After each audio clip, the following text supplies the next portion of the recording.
Vamos lá para análise macro.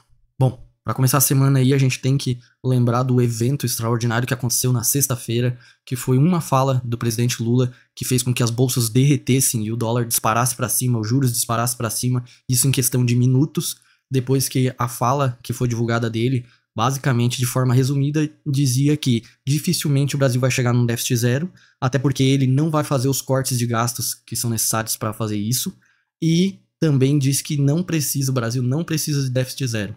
Isso na hora, depois que essa fala foi divulgada, a bolsa derreteu mais de 1,5%, o dólar subiu, virou, estava caindo no dia, disparou para cima, juros disparou para cima, por conta de que isso joga por água abaixo todo o trabalho que o Haddad vinha fazendo, todas as manobras que ele vinha fazendo para poder aprovar o que era necessário para aumentar a arrecadação e diminuir os gastos, basicamente foi jogado no lixo. E, obviamente, né, o mercado se protege em relação a isso, porque o que era divulgado era uma coisa, mas o chefe do país vem e fala totalmente o contrário, descarta tudo, não tem como não se proteger vendendo bolsa e comprando dólar, né? E, além de tudo, a gente não teve nenhum pronunciamento durante o final de semana do Haddad sobre as falas do Lula. Basicamente, ele tá esperando para se reunir hoje com o Lula, para poder alinhar, provavelmente a equipe toda vai alinhar o que eles vão falar, né, para não tentar desmentir o presidente, mas amenizar um pouco mais essa situação que não foi bem vista no Brasil, né? E para os investidores estrangeiros que investem aqui mais ainda, né?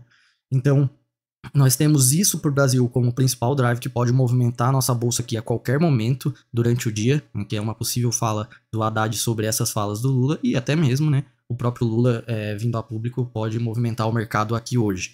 Mas se a gente for falar de cenário global, nós estamos tendo sim um dia mais positivo para o mundo. Depois que nós tivemos aí uma proteção na sexta-feira também por conta do conflito lá em Israel, uma preocupação novamente, né? Seriam 2 dias de mercado fechado e a gente não sabia como que o conflito ia passar no final de semana. E a princípio, agora durante a madrugada, nessa segunda-feira, a gente está tendo um alívio depois que o mercado começou a entender que as incursões de Israel estão sendo mais cautelosas do que o previsto, né? E isso fez com que as bolsas voltassem a subir, tanto nos Estados Unidos, na Europa, na Ásia, e que gera um alívio também para a nossa bolsa aqui no Brasil, né?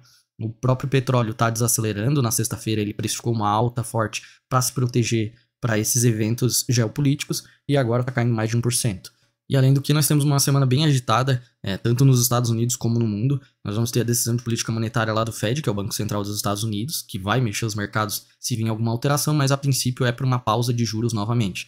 Então, tudo dentro dos conformes. A Ásia fechou positiva hoje, também tem perspectiva porque o Japão vai decidir sua política monetária lá essa semana, e a Europa está agora durante a madrugada com todas as bolsas no positivo, praticamente, e boa parte disso é por conta de que o PIB da Alemanha ele caiu menos do que o esperado, na verdade bem menos do que o esperado, né? A previsão era que esse dado viesse menos 0,7 e ele veio menos 0,3, então deu um alento aí, uma leve recuperação.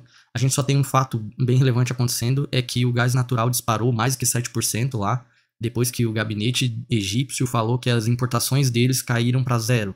E isso volta à preocupação de que, por mais que o conflito não escale, mas que ele comece a bloquear pontos chaves de fornecimento, né? E aí, óbvio, né? Seja o fornecimento de gás ou até propriamente do petróleo, mas não tem nada sendo refletido nos ativos de petróleo. A princípio, só o gás mesmo que deu essa disparada por conta dessas declarações lá do Egito.